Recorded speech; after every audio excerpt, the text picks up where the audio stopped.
The pencil feels so natural that it is easy to forget how unusual it is. A thin cylinder of wood, a dark core, a point that dulls with use. It asks for almost nothing and offers almost no resistance. And yet it quietly reshaped how humans learn, plan, and imagine. Before the pencil, marks carried weight. Writing tools were either permanent or unstable. Ink flowed freely but could not be undone.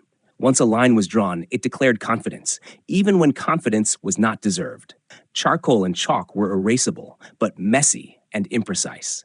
They belonged to walls and boards, not to careful, small-scale thought. These tools shaped behavior. People hesitated before writing.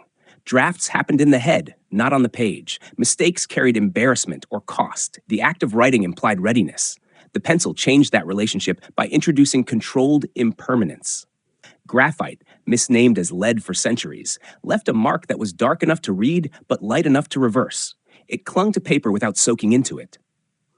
This physical property created a psychological shift. You could try something without committing to it. That shift mattered.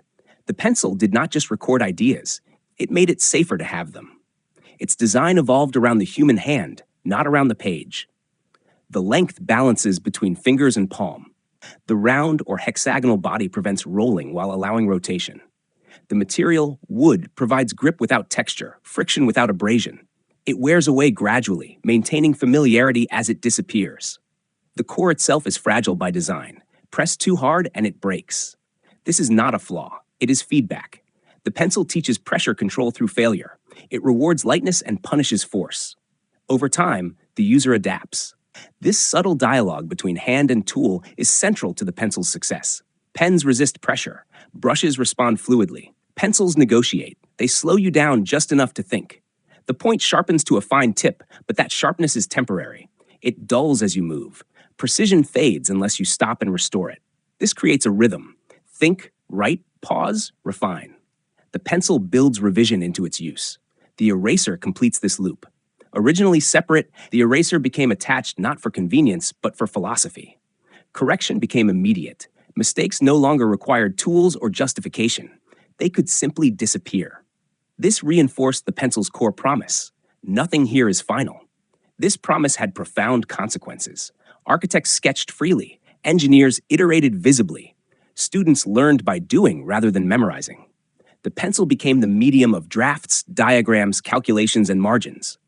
It was not used for declarations, it was used for exploration.